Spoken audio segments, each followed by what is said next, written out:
All right, let's jump right into a really fascinating puzzle, one that gets right to the heart of modern cryptography.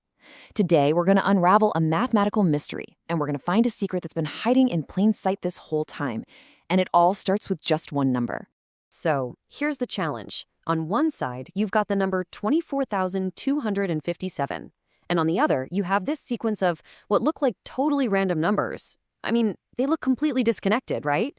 But what if I told you they're actually linked by this beautiful, hidden piece of mathematical machinery? Let's find out how. To really understand this connection, we first need to get our heads around a fundamental concept. It's something that makes pretty much all of our online lives secure. It's this idea of a one-way street in math, something that's super easy to do but incredibly hard to undo. And in the world of cryptography, this one-way street has a name. It's called a trapdoor function. A good way to think about it is like snapping a padlock shut. So easy, right? Anyone can do it. But to open it back up, well, you need that very specific, secret piece of information, the key. And without that key, that trapdoor, you're just stuck. This is the bedrock of public key cryptography. And this right here makes that whole abstract idea totally real, using our mystery number. See, it's incredibly easy to multiply two prime numbers like 127 and 191 to get 24,257. A calculator could do it in a second. But going the other way? Taking 24,257 and trying to figure out what two numbers created it? That is brutally difficult, especially when the numbers get massive. This difficulty is the whole basis of the RSA algorithm, which is one of the absolute cornerstones of modern encryption. Okay, so we know 24,257 is our cryptographic lock, but what about that weird sequence of numbers? Well, let's put on our detective hats and start looking for some clues. Now, the source material for this explainer gives us two sequences. Sequence A is super simple. Each number is just half the one before it. Sequence B, well, that's our mystery sequence. But look what happens when you subtract them. The difference is always 319, every single time, without fail. Now, that is not a coincidence. That is a major clue. So it all comes down to this number, 319. This is our constant. It's like the ghost in the machine.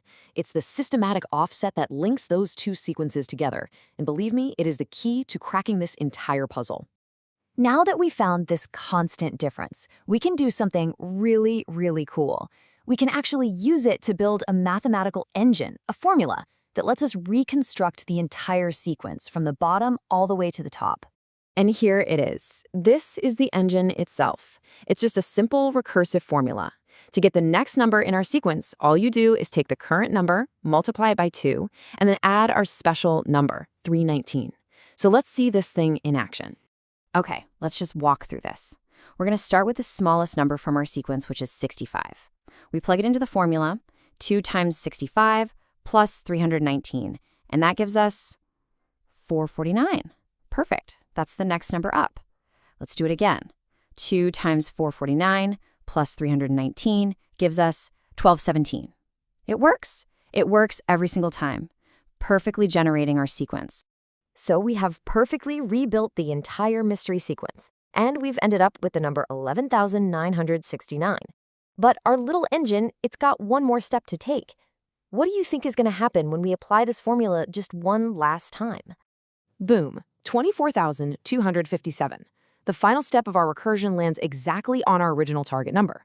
This proves it. That sequence wasn't random at all. It was a precise algorithmic instruction manual for building the number 24,257. So the first part of our mystery is solved. But wait, that is not the end of the story. Not even close. Because this elegant little engine is hiding an even deeper secret.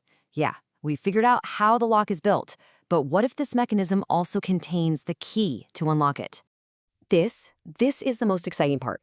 We know the formula for going forward, right? But math works in both directions. So what happens if we take our starting number, 65, and we run the engine one step in reverse? So the reverse calculation is pretty simple. Instead of multiplying by 2 and adding 319, we're going to do the opposite. Subtract 319 and then divide by 2. So we take our seed number, 65, subtract 319, and divide the whole thing by 2. What do we get? We get negative 127. Now, at first glance, it's just a number. But is it? This is the final brilliant piece of the puzzle. And here is the incredible part. That number, -127, is the negative of one of the secret prime factors from the very beginning. Remember? 24,257 equals 127 times 191. The sequence, when you run it forward, it builds the lock. But when you run it backward just one step, it reveals the key. So what is the big takeaway here? I mean, this isn't just a cool math trick. It's a powerful demonstration of just how elegantly cryptographic keys can be hidden. So the bottom line is this. That sequence of numbers was never random. It was an algorithm in disguise, programmed to build a public number, 24,257.